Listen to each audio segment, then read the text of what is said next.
All right, everyone. Welcome to the Tonto's Demise Week 12 recap. You knew that music was coming sooner or later. As Detling, who had given up on his team and his season and was starting to plan for the future already a week or two ago, had to talk him back last week. Seems to have worked. At least temporarily. Yeah.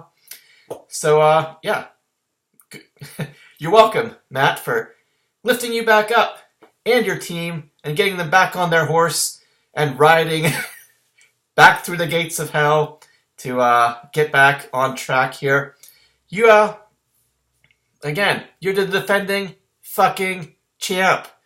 What are you gonna puss out? You're gonna be like, I've crunched all the numbers, and I know it's only week 11, but I just don't have a chance. You're the defending champion! You don't rest until you are eliminated completely. You defend that title. Man, makes me mad. Unfortunately, there's not going to be, I don't know if there's going to be a podcast or not this week, but I know if there is, Detley won't be there. So we won't get to hear what he has to say until it's playoff times. So maybe he won't be still alive to make it that long to have a team in the playoffs to talk about. But by the time we get to that point, the next podcast with Detling will be in playoff time. So, all right. A lot to talk about this past week. Things really I know we're kind of don't want to say that it's muddled. I can't say that or that we sorted a lot of things out because I don't think that we did. Just taking a quick look here, we have 7 teams all at 6-6. 5-5 2 weeks ago. And now a big mess at 6-6. So, we'll get into it a little bit here at the end about how looks like how the playoff race is going to shake up here. But we are here to talk about things that have happened in the past, not things that have happened in the future. So, speaking of the defending champion, let's talk about him first, as we always do. This one, a Monday Night Miracle. We had 2 Monday Night Miracles this week. Perhaps the first time that we've ever had Monday night, multiple matches come down to Monday night and end up being really about a point less. I think a point, 1.5 points or less. As Yinzer Jags was going up against Ed Lager Monday night. Let's take a quick look here. Yinzer Jags was winning by about 52 going into Monday night. Ed Lager had Lamar Jackson and Zuerlein, both kickers. Yinzer Jags had Justin Tucker. Ed Lager had Greg Zuerlein. So Lamar Jackson for Ed Lager. And for Yinzer Jags, he had... Did he have somebody else? No, it was just Tucker. So he had a 52-point lead, and that is exactly what Lamar Jackson scored. 52, actually just under 53. So you had to win the kicking battle in this matchup, and Yinzer Jags managed to get it thanks to I think an interception by Goff. I think it was the Cooper Cup, right through his hands into the defender's arms, ran it down. Ravens drove it down a little bit and ended up kicking a field goal. So I guess the final score here, we should say, to get that out of the way, it was Yinzer Jags 177.95 to Ed Lager 177.65. Now, speaking of the Monday night matchup here, so Lamar Jackson covered the deficit that Ed Lager had there. So it was down to the matchup of the kickers, And I think it was Brian who hoped for this on the podcast last week, and that's what it came down to. But important to Important thing to note here is that Justin Tucker's field goal was a 34-yard field goal. So you got 0.4 for being a 34-yard field goal, and you won by 0.3, which means, as you may or may not recall, RG3 was sacked on the third down play for the Baltimore Ravens there, pushing them back a few yards. Not sure exactly how many. A couple. But pushing him back with that sack made for a longer field goal. And those extra couple yards were the points that you needed to get the win. So if they had gotten a couple of yards or gotten a little bit closer instead of taking that sack and lost yards in that play, this matchup goes the other way. So that is how tight this one was all the way down to the end. Lamar Jackson was taken, so RG3 was in there. Obviously, he was taken out of the game. I'm not sure why he was in there after they were winning by 40 points almost. So anyway, so this matchup came down to 0.3 thanks to that Tucker field goal. Let's take a quick look down the rest of their lineups to see how they ended up being so close here. For Yinzer Jags, Jameis Winston, 46.5. Hopkins, Sanders, and Robbie Anderson as your wide receivers. Hopkins, Thursday night, had 2 touchdowns, 27.5 points. Emmanuel Sanders, only 1 catch, 2.5 points for him. But Robbie Anderson carried his weight this week, made up for Emmanuel Sanders. 86 yards and a touchdown, 18.6 points. Your running backs, James White, only 0.9, 1 catch. I see he has 1 reception, but -6 receiving yards and 5 rushing yards there. So he got you less than 1 point. Certainly has been a disappointment this year. For the most part, I see he's been in the teens most games, like 12 or 13 points you can pencil him in for most weeks. Not too bad, not great though. Perhaps he peaked last year. The team having a lot more options in the passing game, I think. But for whatever reason, James White just hasn't been quite as active in the passing game this year as he was last year. Mostert, other running back, he did manage to get you a touchdown. He went for 13.7. George Kittle had a 60s. It wasn't a long touchdown, but it was like a 60-yarder. He got you just under 25 points. Hunter Renfrow, picked him up and played him in the flex there. He got you 6 points before going out with an injury. And I believe, he broke a rib and punctured a lung. So that's not good. He will probably need to be replaced here. But you got several options on your bench there.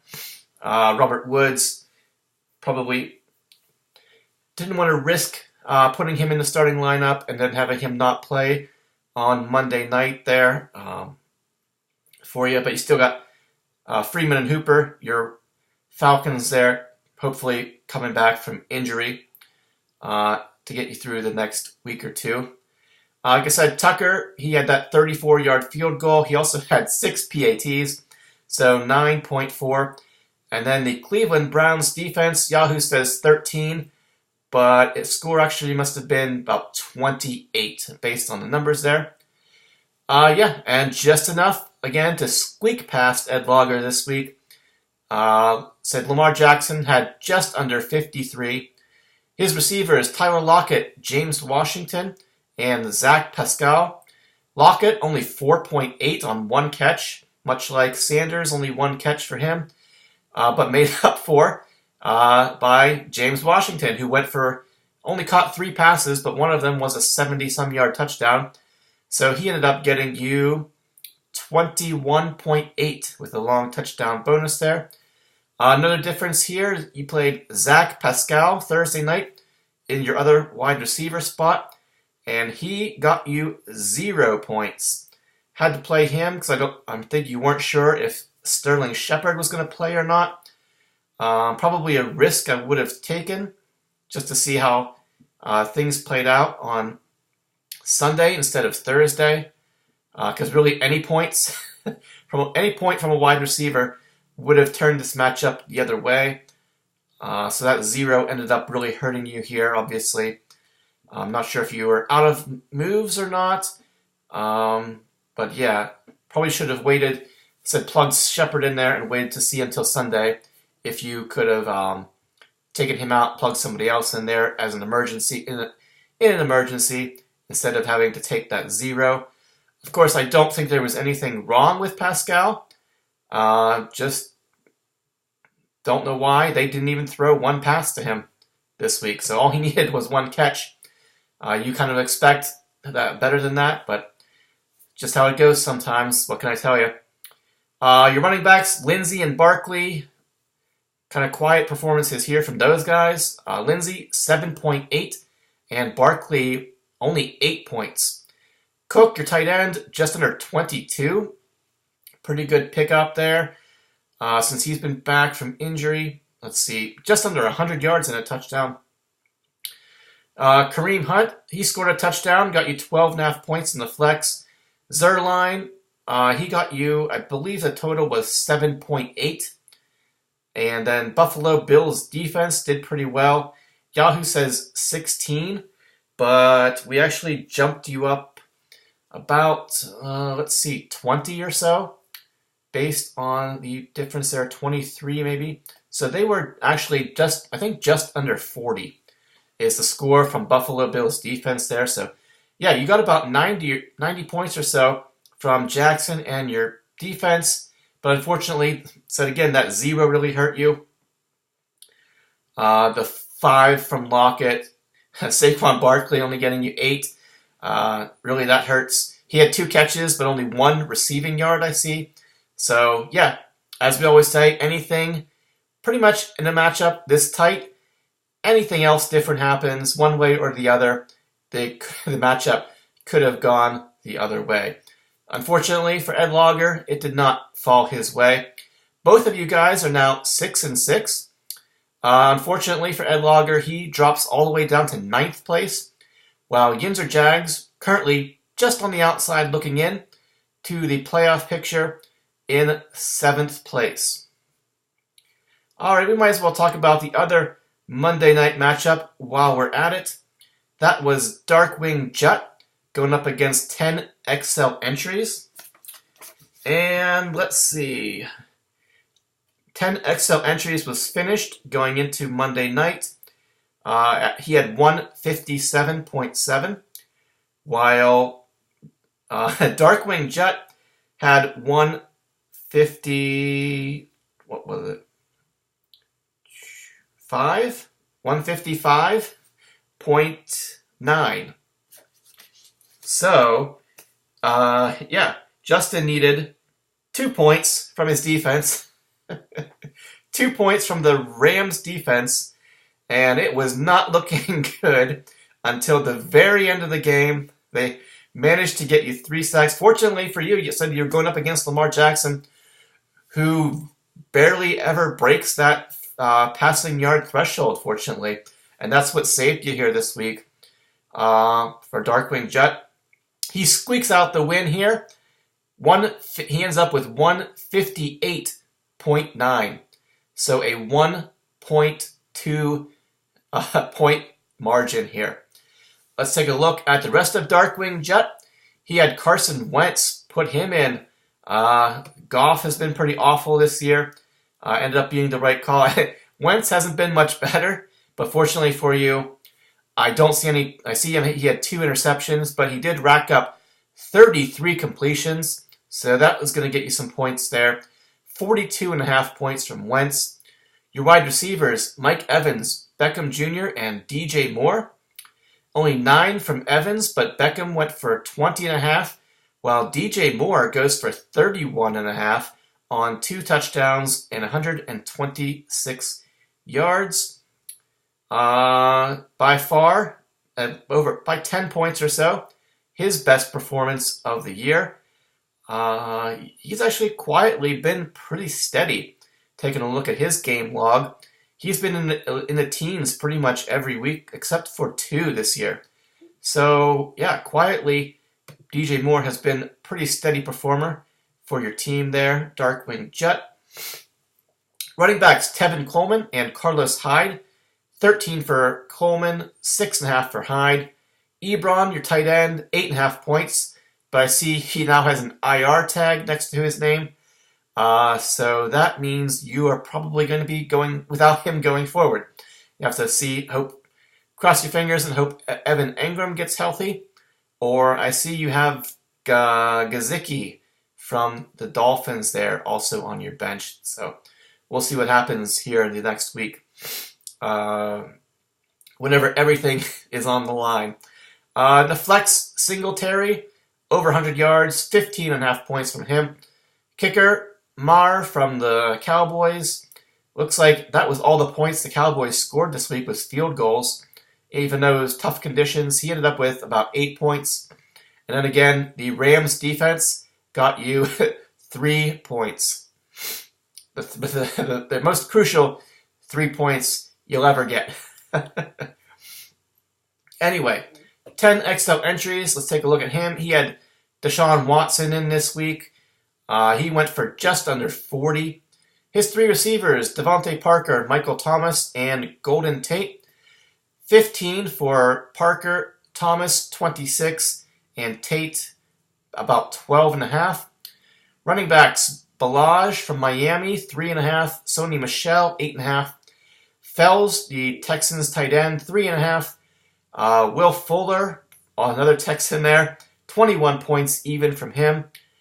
Kicker, Elliott from the Eagles, 120-yard field goal, 20-something yard field goal, so 2-point-something. And then the Chicago Bears defense, Yahoo says 10, but we bumped you up about 16 or so, it looks like. So their score was 25 or 26. But yeah, as for 10 XL entries, said no zeros there. All of your guys most of them did okay. Would have liked to get a little bit more there, I guess. Maybe just one extra point from your kicker. Well, that wouldn't have made a difference. Yeah, but we said 1.2. That's just one of your guys making one more catch, or said your running backs making one catch or something like that, getting a couple yards. Again, all sorts of things could have happened differently in this matchup to swing it the other way whenever it's this close. Not much you can say about it there. 10 XL entries, except that you're still in there. But as is Darkwing Jet, with this victory, he moves to he's one of the 6 and 6s. He is in 8th place. Unfortunately, for 10 XL entries, he drops to 5 and 7, all the way down to 10th place, and his playoff hopes are on life support. All right, and speaking of playoff hopes on life support, much to the pleasure of everyone in the league, the Springfield Isotopes are now on playoff life support. They dropped their matchup this week to Disco, 172.8 to 131.3. For Disco, Aaron Rodgers, 30.5 points. Big difference here. Chris Godwin pops off for, I think, his highest score of the season. Actually, no. He had, excuse me. He had one 40-plus pointer earlier in the year. He goes his second highest point total of the year. He had a long touchdown there, so he was actually at 43.4. Cooper Kupp, only 9.5 points. John Brown, only 2 catches, but one of them was a touchdown. 12 points from him. Le'Veon, 15.5. Miles Sanders, 11.5. Waller, only 7. Jacobs in the flex, only 4.5 points. Kind of surprised that the Oakland went and laid an egg against the Jets there. Was probably expecting more points from them. They only scored 3 points. Really, don't think their defense has been that good this year, but perhaps Oakland just was that bad on this day. a West Coast team playing an early game on the East Coast. Always a little bit tricky there. And perhaps that is what happened in this matchup. Prater, your kicker, about 8.5 points or so. And then the San Francisco defense, let's see. Yahoo says 14. The actual total must have been about 30 or so, I'm going to guess, based on the difference there. So, yeah, enough to get past the Springfield Isotopes here. Pretty much told you 10 weeks ago that you were going to get a win this week because a lot of the bye week problems, and kind of just had to, especially after trading for Melvin Gordon, knew Mahomes was going to be out, knew Tyreek was going to be out. Just kind of had to cross my fingers and hope that I wouldn't be in this position come week 12, 10 weeks later. But unfortunately, here we are, there we were, and now here we are. So, Isotopes, Nick Foles, quarterback, actually went for 49.5 points. Pretty good game from him. Unfortunately, no touchdowns, though. Let's see. Didn't really matter, though, in a 40-point matchup here. Julian Edelman, Michael Gallup, and Tyrell Williams. Edelman, 17.5. Gallup, 9.5. Tough conditions there in that New England game.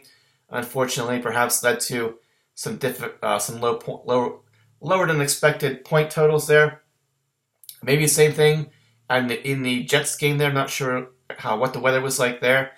But, excuse me, much like Waller and Jacobs, Tyrell Williams, quiet game from him, only 3.8.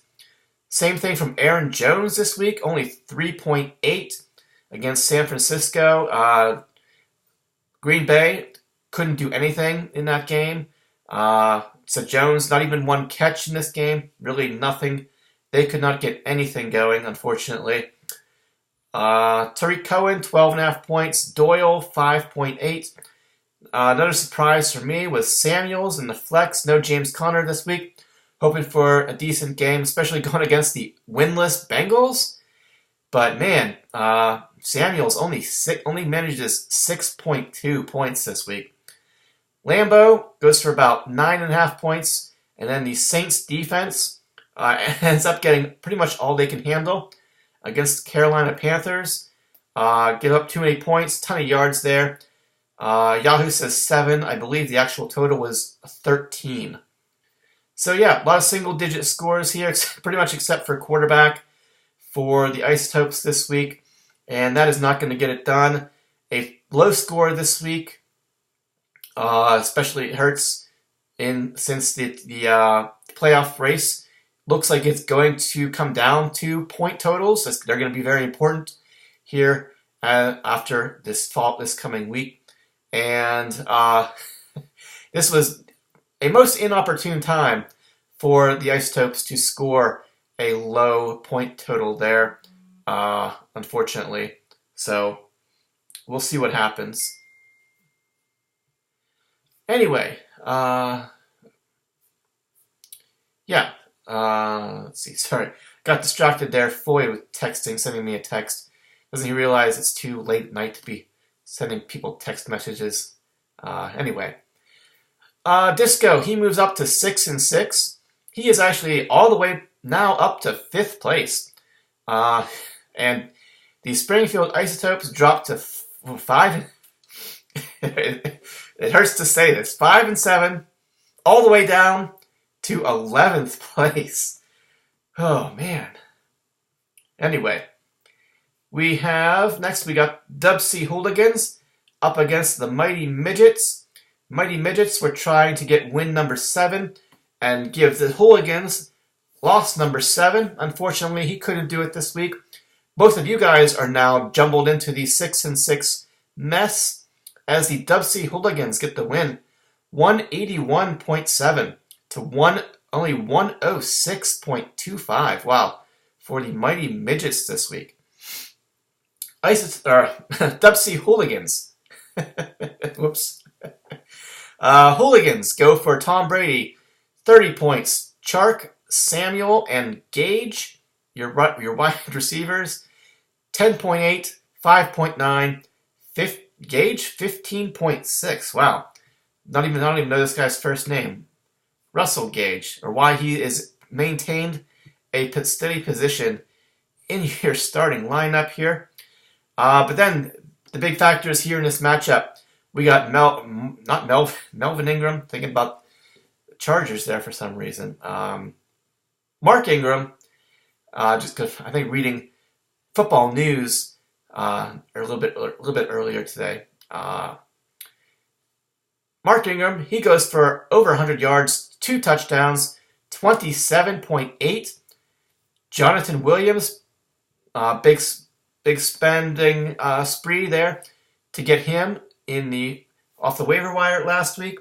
Ended up being a good, at least temporary play. We'll see how long it lasts here. But he got you 24 points, while Zach Ertz goes for 12 catches and 1 touchdown there. 27.1 for him. So Ingram, Williams, and Ertz, 27, 24, and 27. Good scores from them, 75 points between those guys. Will probably get you a win more often than not. Geis in the flex, 4.8. Your kicker, Lutz from New Orleans, about 12 points. And then the New England Patriots defense. Look, Yahoo says 12. Based on what I see here, the actual score must have been about 21 or 24. Something like that. But easily getting past Mighty Midgets this week, who didn't put up much of an effort. I'm seeing single-digit scores up and down most of his lineup. Matt Ryan, only 32.5 points this week. The Ryan to Ridley connection. Let's see. Must have been Ryan's only touchdown, because Ridley, he went for 22. Not much, only 10 points less than his quarterback. Other wide receivers, Sutton, looks like he only had 1 catch, 3.7 points there. Danny Amendola, only 5 points. Kamara and Carson, your running backs, 19.2 for Kamara. And Carson, 9.5. Jason Witten, 1.5. Brian Hill, 5.7. Pretty much been a waste since you acquired him. He had 14 one week, but he's been in the single digits pretty much ever since he came in to fill in for Devontae Freeman. If I were you, I'd probably wish that I still had T.Y. Hilton on my team. You could have played Ned Eckler this week. Marquise Brown. Well, really, there's nothing Mighty Midgets could have done this week to turn the tides here. Most of you guys just not doing very well. Your kicker, Crosby, he went for 0 because the Packers went for 2 on their only score of that game. And the Oakland Raiders defense, again, they got crushed by the Jets. Yahoo says 4. Did you have any long touchdowns? I don't think so. So the actual score must have been 7. But yeah, pretty much all single-digit scores there. 30 from your quarterback. That's not going to get it done pretty much any week of the year.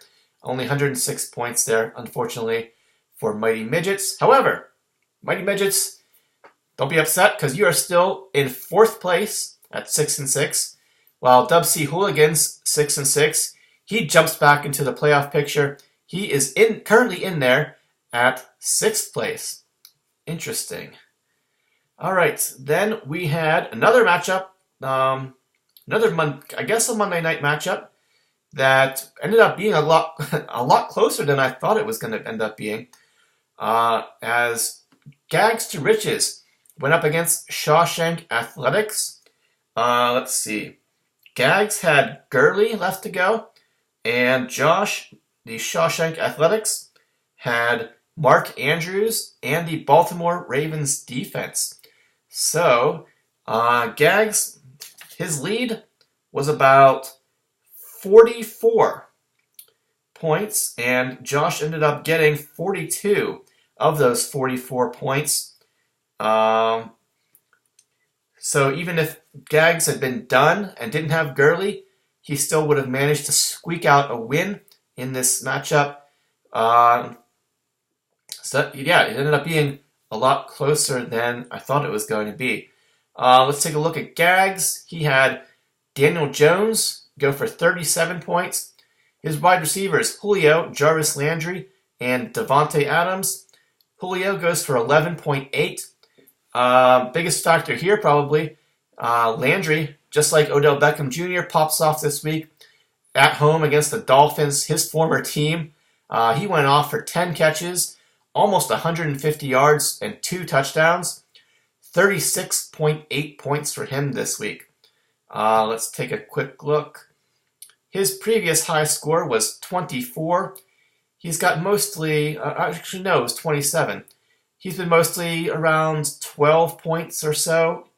I would guess would be his average. He's had a couple 20-pointers this year, and this week was one of them. Davante Adams did manage to catch the only touchdown for Green Bay this week. I think he had the 2-point conversion as well. He had 19.3. Todd Gurley, only 5 points. Latavius Murray, 12.5. Greg Olsen, 9.5. Deebo Samuel, 13 points. He only caught 2 passes, but one of them was a 40-some-yard touchdown, I think. What's his name? Matt Gay, your kicker from Tampa Bay. Matt Gay, Tampa Bay. About 2, looks like 2 points. 2.5 points there. And then the Jets defense, again, going off against the Raiders, scored a touchdown, had a couple turnovers there. Let's see, Yahoo says 22, but I believe the actual total was about 42, something like that. 42, 43. So yeah, I said enough to get you past, just barely, Shawshank Athletics this week. Unfortunately for him, he had Russell Wilson, only 23.5 points in the matchup at Philadelphia. Only 13 completions, only 1 touchdown. I'm not sure what his rushing yards were. I guess they just played badly for whatever reason in this game. Unfortunately for you, I mean, Josh, all you needed was 30. From Russell Wilson. That's all you needed. 30 points.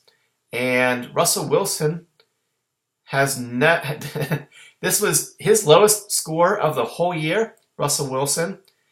I said you only needed 30 or 31 points from him. And he has scored what the points that you needed every week this year, except for this week. Sorry about that, Josh. Jamison Crowder, only 3.8. Allen Robinson, though, 25 points. And another big factor here in this matchup, Amari Cooper. Donut. 0. Nada. Nothing.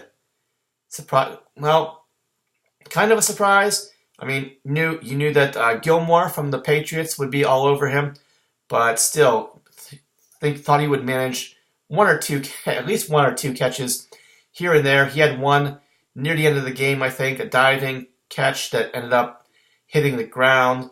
I think I'm pretty sure I saw him catch at least one other pass, but there was a penalty on the play, and it ended up not counting there. So, Josh, what can you do? That's the way it goes.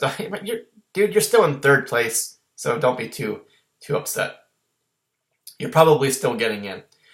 Chubb, he goes for 28.5 points. Zeke, 16.5. Mark Andrews, 6.5. Leonard Fournette pops off this week. 9 catches, 2 touchdowns, just under 37 points. Sly, your kicker, goes for about 7.5. And then again, the Baltimore Ravens defense. Yahoo says 17. Actual score must have been about 32, 33, something like that. But yeah, not quite enough to get past Gags this week.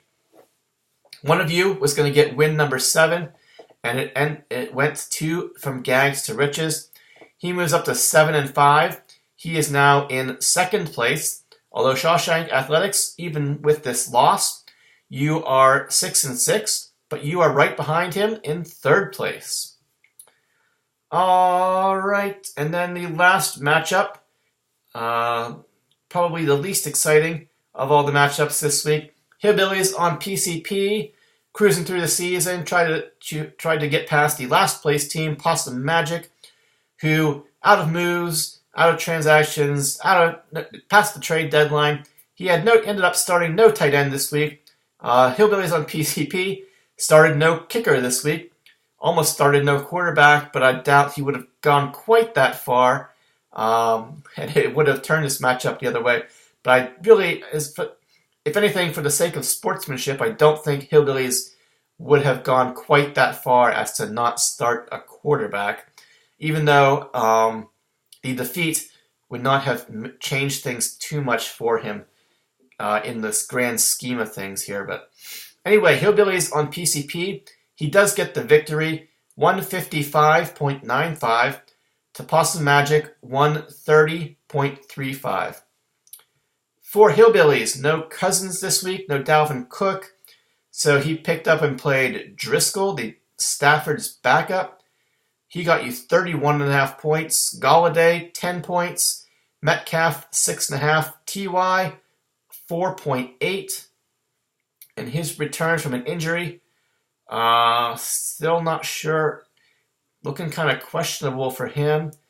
That his calf injury coming here on week 13, not quite what he would hope it to be.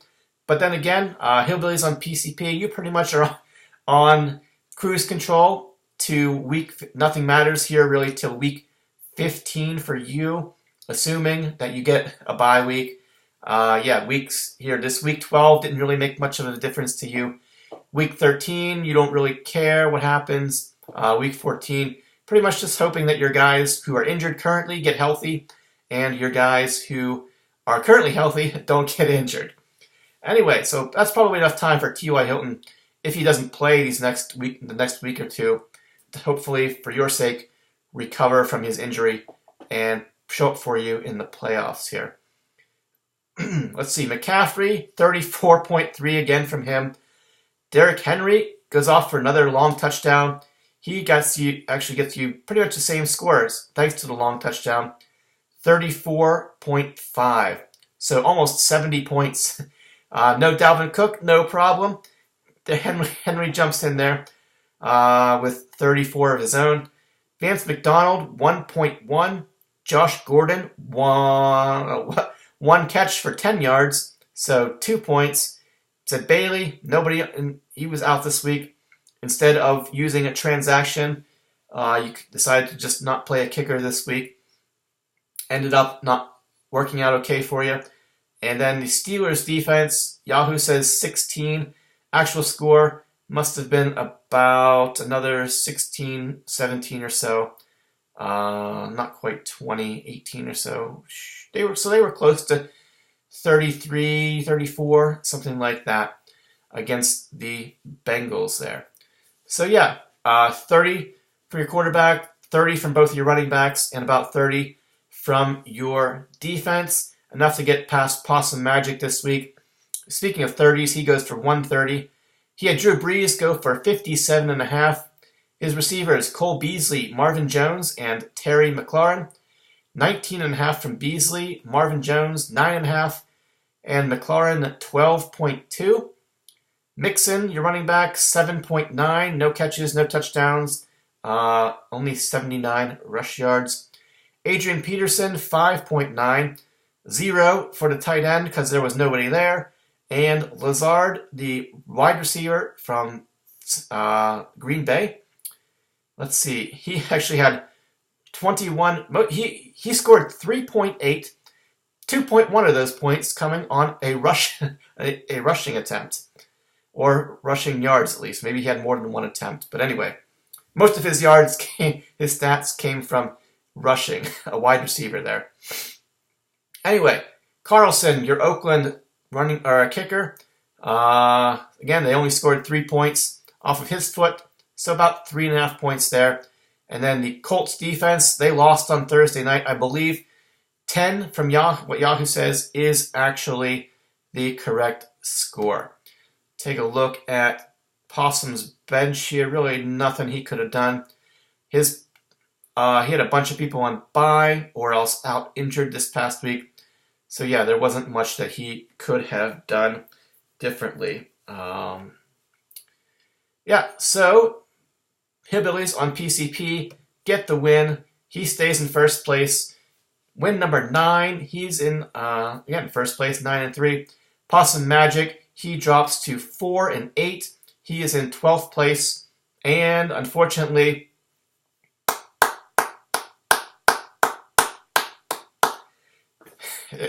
if we finally can clap someone officially out, unfortunately, it is Possum Magic. No way you will be able to make the playoffs this season. So, that's every matchup from Week 12. Like I said a little bit earlier, we have, 7 teams? 3, 4, 5, 6, 7. 7 teams at 6-6. Gags is in second place, 7-5. We got 2 teams at 5-7. 10 XL entries, and the Springfield Isotopes. So, what does this mean for playoffs?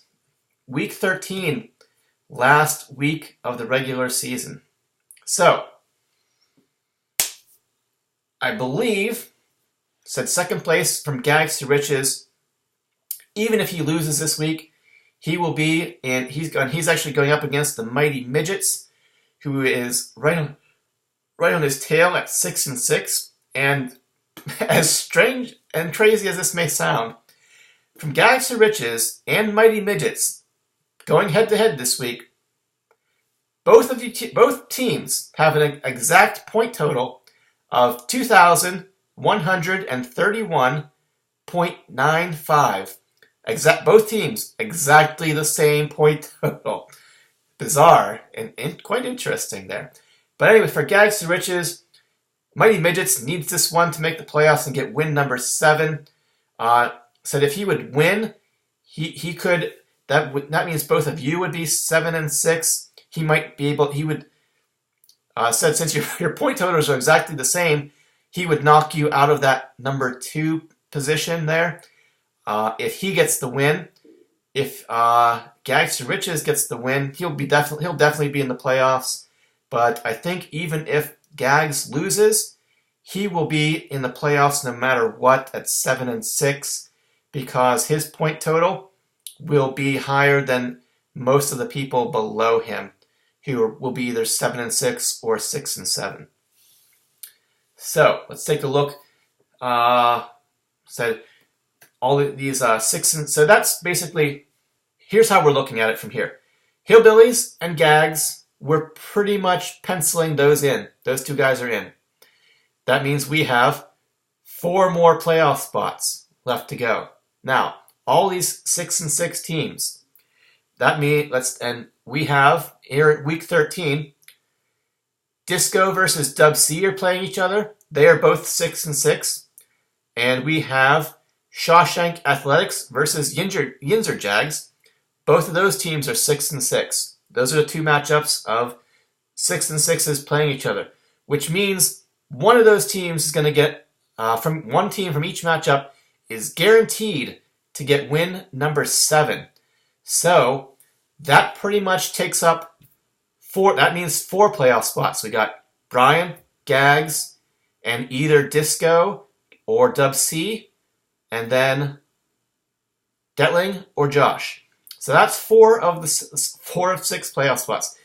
That leaves 2 playoff spots left being fought for by Mighty Midgets, Darkwing Jut, Ed Lager, 10 XL entries, and Springfield Isotopes. 2 spots, 5 teams.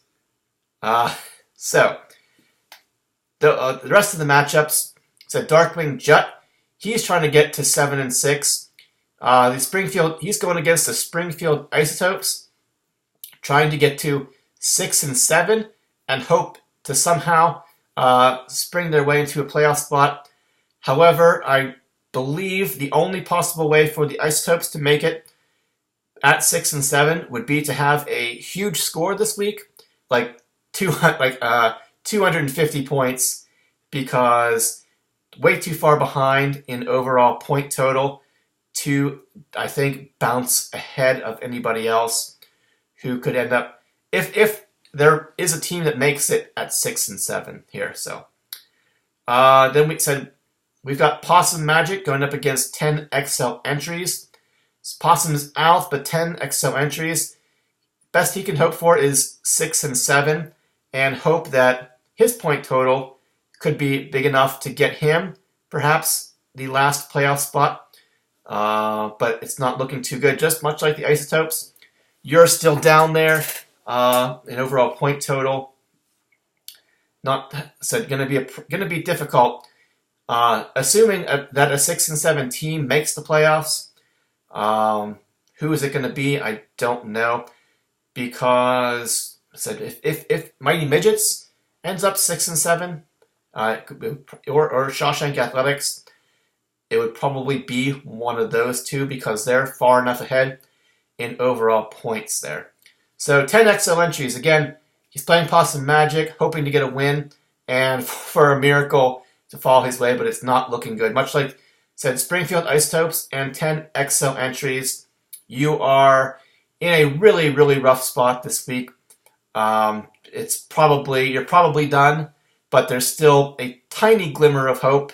Although, I mean, like, tiny, tiny glimmer. Next up, said we got Disco versus Dub C. One of you gets win number 7 and will probably be in. Gags versus Mighty Midgets. Said if Mighty Midgets needs to get, I think, as long as Mighty Midgets puts up a decent score this week, he will probably make the playoffs, even if he drops to 6-7. Gags to Riches, but still, if he does win, he could jump up and steal that playoff bye from Gags there. We'll see what happens. Should be an interesting one to watch. Then Hillbillies on PCP. He's got Ed Logger this week. He'll be Ed Logger's 6-6. He'll be trying to get win number 7 and perhaps make his way into the playoffs. Then Shawshank again versus Yinzer Jags going up against each other. One of you will get win number 7. So, of the teams that we know, who are at 7. Brian and Gags, we're pretty much penciling them in already. And then the winner of Dub C, Disco, and winner of Yinzer Jags, Shawshank. So those are the 4 spots. The other 2 spots, said we're who could get 7? Said Mighty Midgets could get hit 7, but he's got to beat Gags. So that even if he drops to 6, I mean, we're kind of going to assume that Ed Logger is going to lose to Hillbillies this week. And that would drop him to 6-7. Darkwing Jut, he's hoping to get win number 7. So realistically, said 5 teams vying for those 2 spots, but realistically, I think the only teams that actually really have a chance, Darkwing Jut, he's behind on points there. So is Ed Logger. So yeah, there could very easily be a 7-6 team who doesn't make the playoffs here, but we said we've got difficult matchups here for Mighty Midgets and Ed Logger, and not really, I guess Darkwing Jut, tough matchup against the Isotopes there, hopefully. But yeah, one of those are the other guys trying to get win number 7. Uphill battles for most of you guys, so it could very easily be a bunch of 6-7 teams. So we'll have to wait and see what happens here. Yeah, it's really going to come down to who gets number 7. I think as long as you get to 7, you should be safe. It's going to take some upsets. I would think Ed Logger over Hillbillies would be an upset. I'm not going to say Darkwing over the Isotopes would be an upset, but projections are pretty far off. A lot of good matchups for the Isotopes this week. So who knows what could happen there. So Mighty Midgets versus Gags. That's going to be a tough one. So yeah, all sorts. I could keep going on about this for quite a while. All sorts of implications of how things could go. So yeah, really all big matchups this week. Everyone's going to be important. It could. I mean, so the Isotopes in 11th place are still feasibly in it. Who knows what could happen? Who the playoff teams are? Said I really think Gags and Brian are definitely in it right now. But really, those are the only two teams right now that I would say definitely have spots locked up. So we've got Shawshank, Midgets, Disco, Dub C, Yinzer Jags, Darkwing, Ed Lager, all here trying to fight for those last 4 spots. Said whoever gets the 7 wins there between the 2 6 and 6 matchups there will probably be in. But yeah, hard to predict how it's going to shape up right now.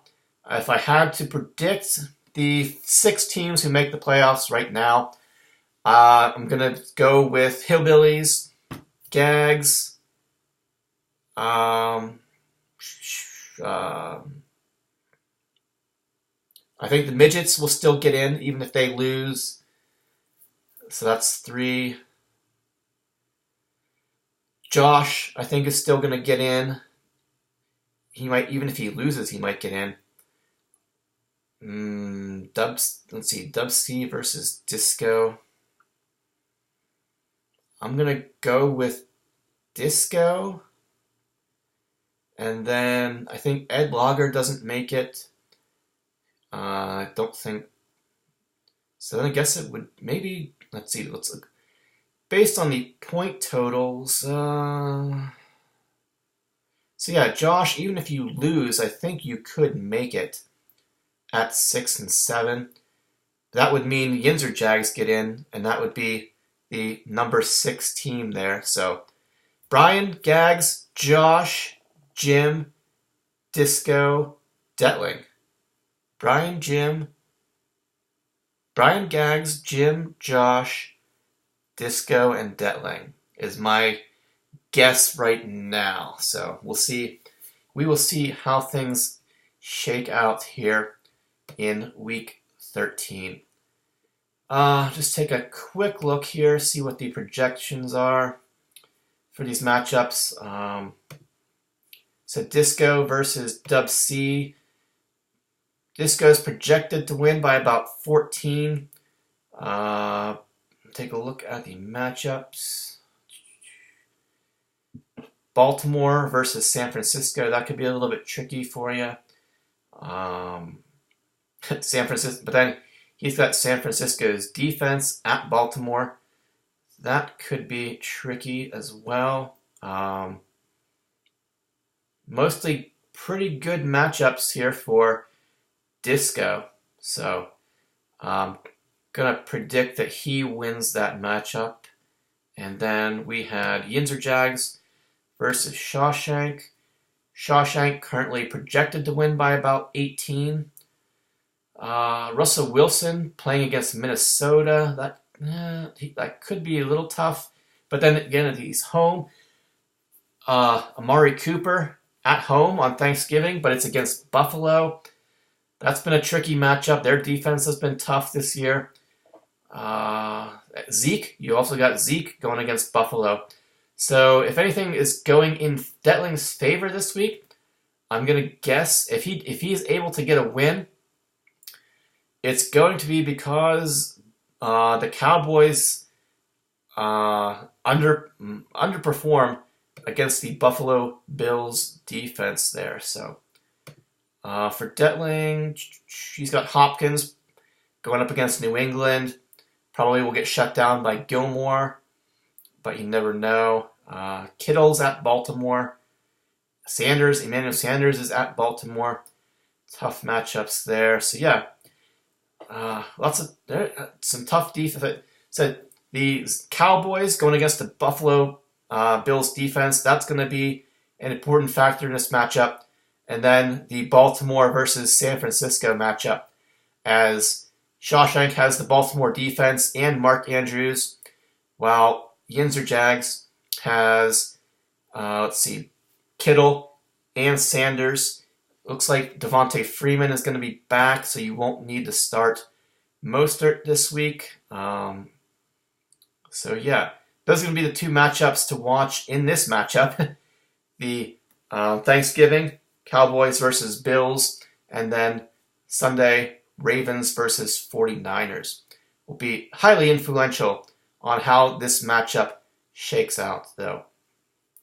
And then, let's see, we had Ed Lager going against Hillbillies, currently projected to lose by about 25. Gags and Mighty Midgets projections are pretty close. Let's see, Julio Jones, he's injured, playing on Thursday. That could end up being a problem for Gags. Let's see. The rest of his matchups look all right. Jets defense at Cincinnati. But I think they're going back to Andy Dalton, so that'll be interesting to see how that goes. Thursday night, Thanksgiving, Matt Ryan and Calvin Ridley are playing against New Orleans, who they did pretty well against just about 2 weeks ago. So kind of surprisingly, at New Orleans, they ended up having a pretty good game and won that one. So we'll see how that goes. He's also got Kamara Thursday night. Witten against Buffalo's defense again. Eagles playing the Eagles defense against Miami. So yeah, this one said not a lot of real difficult matchups here. So yeah, we'll see what happens. Should be interesting.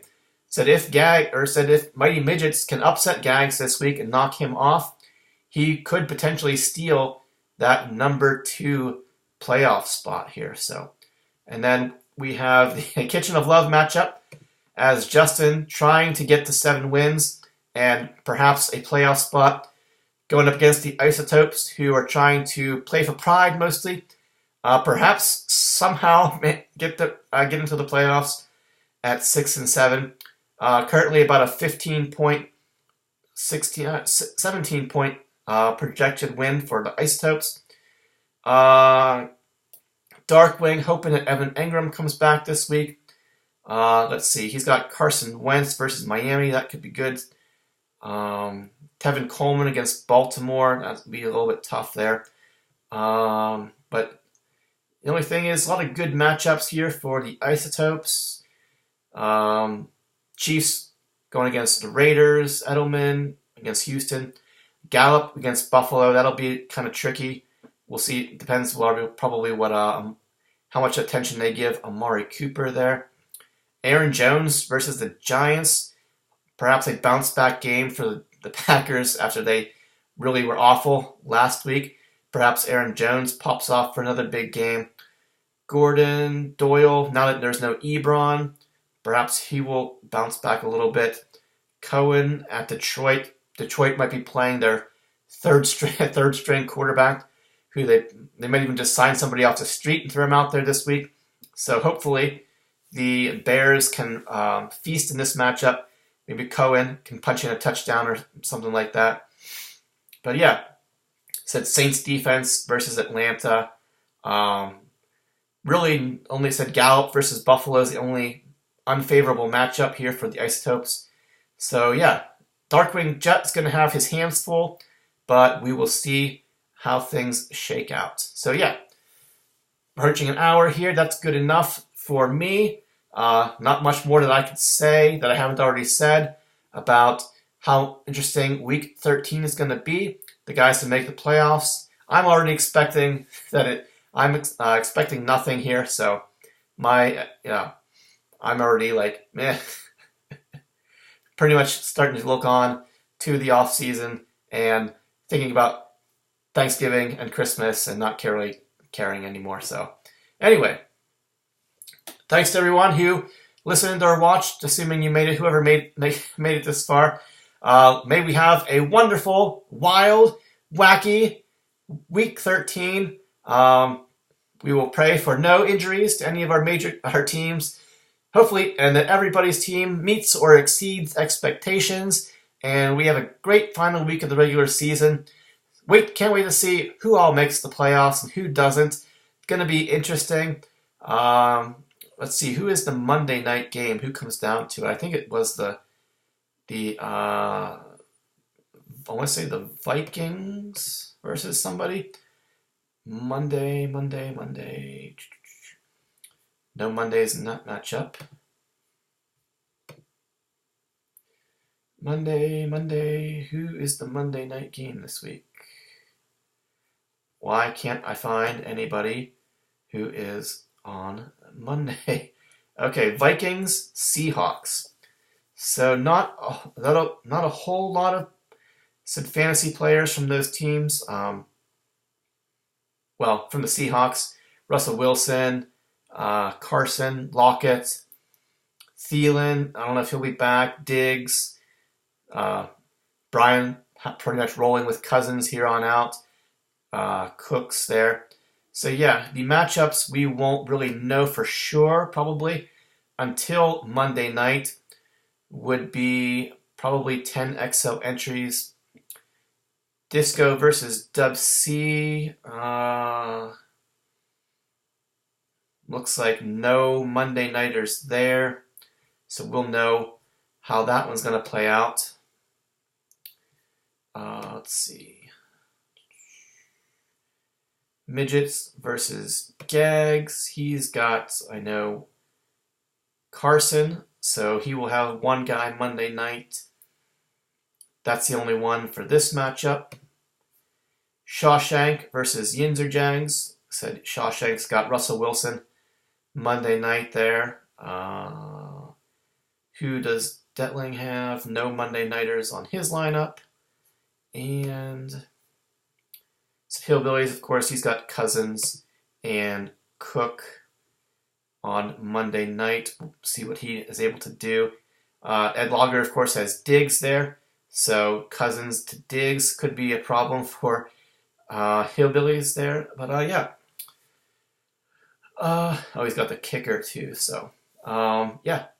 Going to be interesting to see what happens. A couple of these matchups that won't be decided for sure until Monday night. So we'll see how things play out.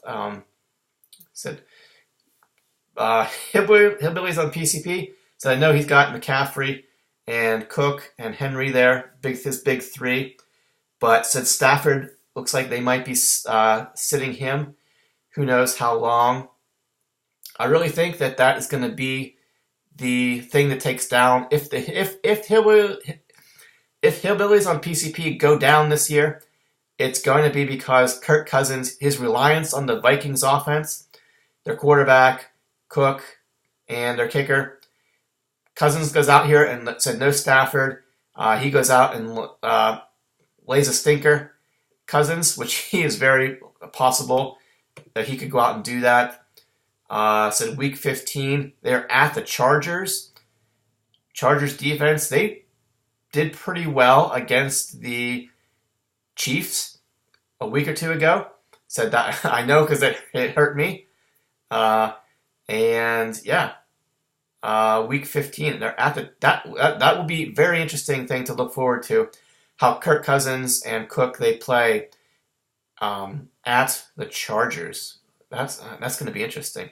And then they play the Packers in week 16 there. So yeah, if Hillbillies said he's ride or die with his Minnesota Vikings there. All right, I already said goodbye. Why am I still talking? Guys, thank you for watching to get to this point. Have a happy Thanksgiving. Looking forward to rounding up everything next week. And yeah, I only really have to do this one more time, and then we'll have only one or two matchups the next couple weeks to talk about after that. So yeah, it's been a great season, a bizarre season, that's for sure. Yeah, but as always, fun to watch here. So, all right, thanks again, and we will see you back here again next week. All right, guys, thank you. Bye-bye.